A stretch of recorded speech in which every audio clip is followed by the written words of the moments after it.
Hello everyone, my name is TheMadScorpyon and welcome to another This Week in Destiny update. Going straight into it, there is mostly some updates and dates to go over. So the Act 2 developer livestream is going to be happening this November 12th at 10 a.m. Pacific. You can of course watch it on Twitch, and as usual there will be Twitch drops enabled. You can earn this nice little celestial emblem while you watch.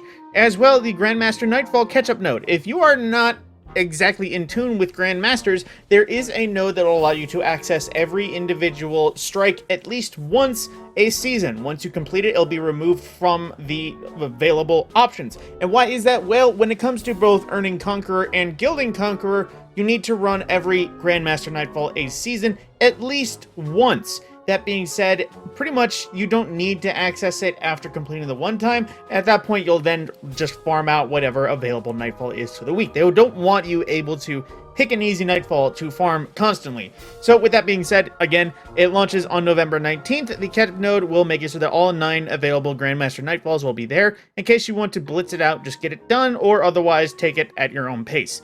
Then as well, the Vesper's host speedrun results are in, and of course there is announcements of the winners, which is a variety of Vesper's host Bungie items, Bungie store creds, Twitch subs for all of them, and that's pretty much all over there.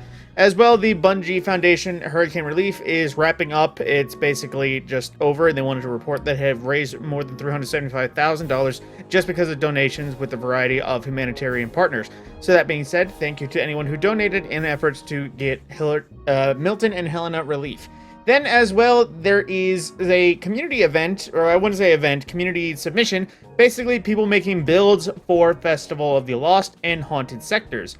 Now, there isn't much to say here. If you wanted to take a peek at any of these, I would recommend folks just, watch the videos or check out the builds themselves, because otherwise, it's not exactly much I can say. Builds are builds, some power to them.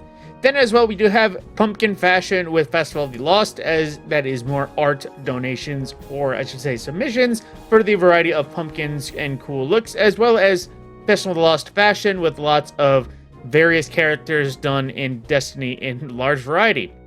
Except this one, as much as I am a fan of the idea, if you just wanted to be Power Rangers, just wear the Gundam armor. That's pretty much Power Rangers, but it's the same thing but different colors, aka Power Rangers, aka Gundams. Regardless of my hate for the Gundam set, there is of course some weapon perk RNG issue updates in the Destiny 2 update earlier this week. Issued a fix for the RNG perk wing. Take a moment to thank the community as well. Starting November 19th through December the 3rd, the Vesper's host dungeon will offer double drops for encounter and activity completions. I already mentioned this in my other video, but just in case you missed that one, both weapons and armor rewards can drop from encounter completions. This will be a great time to hunt desired rolls on weapons or master difficulty to farm artifice armor.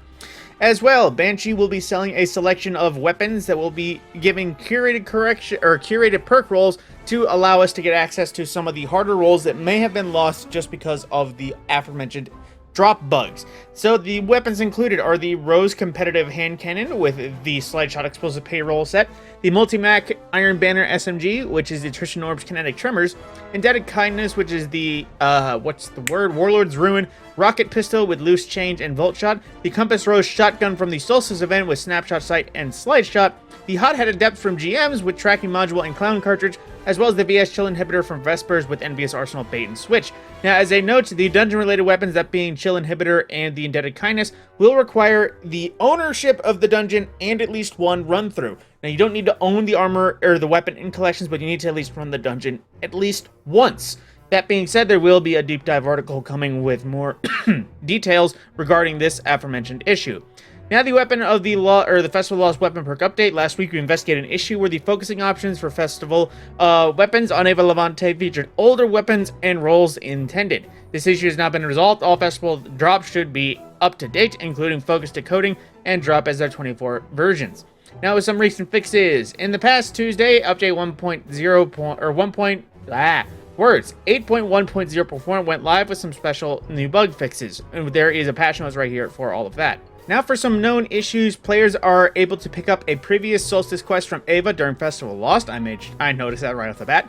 Arcane Embrace curated roll from Ava has Trench Barrel perk on it, which should not be available, shall not be available a perk for the weapon, which I could tell that it was not at least intended because the perk definitely doesn't work as it should. If players advance to the point where the Icebreaker Catalyst is meant to drop before they own the weapon, the Triumph for the Catalyst will be auto-completed, and the player would not be able to acquire the Catalyst. So if you cannot get the Icebreaker Catalyst, that is a known bug at this point. Some players are unable to craft tonics or on specific characters. Health is not regenerating in Vanguard Ops. Wait, what? Awkward. Garden of Salvation's Voltaic Tether Triumph is unobtainable due to an encounter softlock when following Triumph requirements, and guitar errors are occurring at an elevated rate. For more issues, please visit the article to report anything, and just check up on other issues at present. And then we have some art of the week of a tea date with Savathun looking awfully decoyed or mimicked, as well as some other movie of the weeks as usual. But with that, that is the end of this week in Destiny per the usual. It was just some dates. The most important details there is a reiteration of the news regarding the double loot Vespers week, as well as the curated roles that will be available at Banshee, as well as the catch-up node being live. But aside from that, that is all in this week in Destiny. My name is TheMadScorpyon, and I will see you in the next video.